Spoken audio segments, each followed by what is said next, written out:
Hi students of the class of 2020, my name is Barry Oman, fellow alumni and trustee of the college, and today's your special day where you would be here to graduate, but you're not, so in your honor, we're going to ring this bell for you. Traditionally, you would be walking from the gymnasium up Brother Martin Luther's Walk over to Passavant Center, and during that time, we'd be ringing the bell.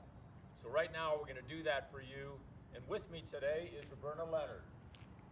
Thank you, Barry. We look forward to the time when we will welcome you back to campus and ring this bell with you here. But today we do it in your honor. Congratulations, class of 2020.